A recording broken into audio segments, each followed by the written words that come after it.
Now we need to draw our interior walls down on our basement. Now, just because they're interior walls doesn't mean that they're not necessarily important or structural walls. In certain cases, they can be. And in the case of the first wall that we're going to be drawing, which is considered a bearing wall, that bearing wall is going to move from this wall straight across over to here, and it'll be holding up the first floor up above. Now, in order to be able to draw that in, we need to know the location of it.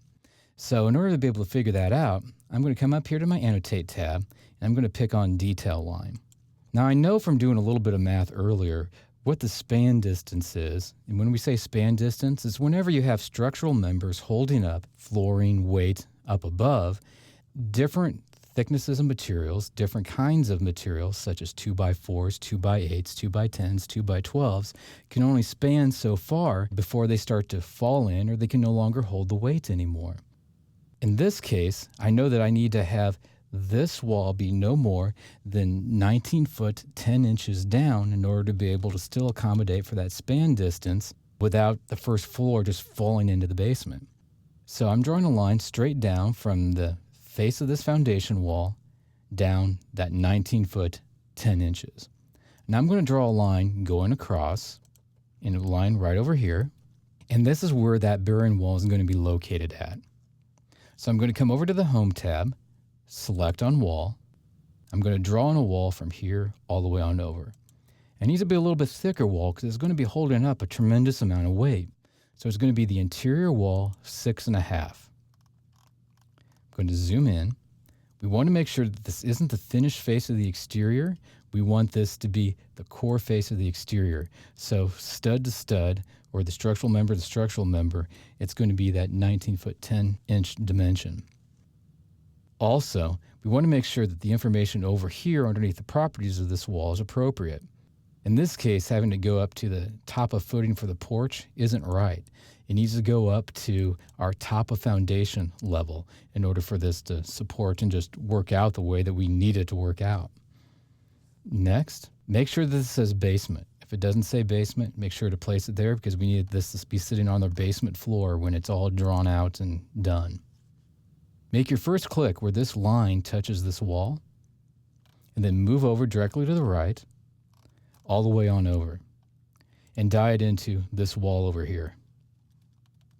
Now we have a wall that's going straight across here, and it's going to be supporting the upper level. Now that we have that wall in place, we need to start thinking about where some of our other walls are going to be located. I know that we want a utility room area down here. We're going to have a storage area right in here. There's going to be a bathroom, actually right where my mouse is currently sitting at. Right up here, there's going to be a bedroom. For now, I want to put in that bedroom. We also need to figure out what's the width of that bedroom going to be. So I'm going to come up here to the Annotate tab, and I'm going to select on Detail Line.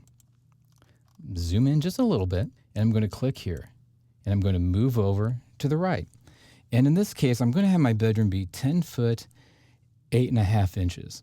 Now, the reason why I chose this, and it does seem like a rather odd dimension when you first look at it, while it is a decent size bedroom, it's not a huge bedroom.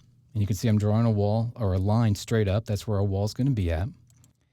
But I found out that whenever we're going to be placing our stairs later on in the project, that this bedroom needs to be as narrow as it possibly can be and still be nice and functional in order for those stairs to be drawn in the right location.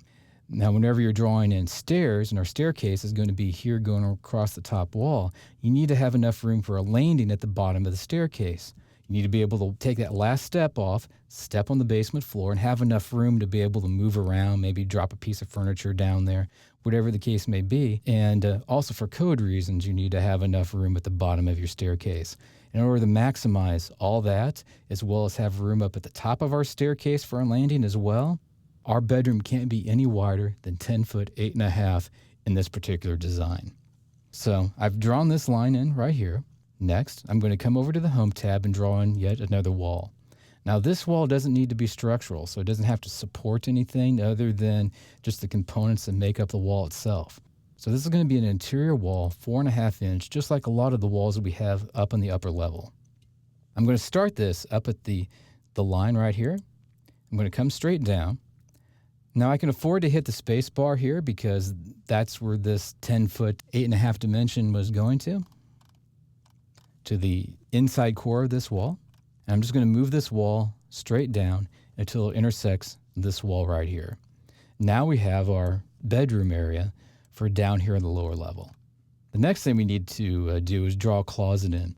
You actually can't legally have a bedroom down here without having a closet. Otherwise, you have to advertise it as just being another room.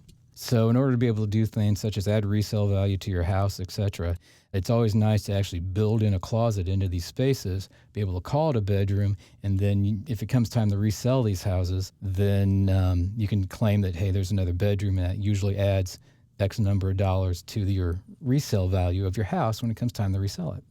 So I'm going to, once again, use the Annotate tab, use Detail Line, and I'm going to draw a line from right here straight down, and it's going to be 2 foot 1 inch. And this is going to represent the depth of our closet space. I'm going to select another wall. It's going to be this 4.5 inch wall. Pick it here and move directly over to the right. I know how far over that I need this to be roughly, but I don't really know it from where I had to insert this wall in from. I do know that from the face of this wall out in this direction, I need my closet to be 8 foot 5.5 inches long. So that's what I'm going to do. So I'm going to come in here and use the Annotate, Detail Line again, and this is going to be 8 foot 5.5 in this direction. I'll come straight down. I'm going to select on this wall. I'm just going to verify the properties of the wall, make sure that it's all going to where it's supposed to. Yep, top of the foundation, down to the basement. All your walls should be that down here. Now I'm going to select on this little dot, and I'm going to pull it over. So this wall's in the location that it should be. And now we're going to do a wall from right here and bring it on up. So I'm going to select another wall. Once again, 4.5 inch. That works just fine with me. And you can see how these walls start to clean up on themselves just automatically, which is a real nice function of Revit. For the most part, it will try to clean up the walls as much as it can, as long as the materials are the same thickness and the same properties associated with them, or similar thicknesses. In this case, we have a 3.5 and a 5.5 inch structure there, but since they're the same material, they clean up just nice and fine with one another. Now we have one more room that we really need to draw in. Well, technically two.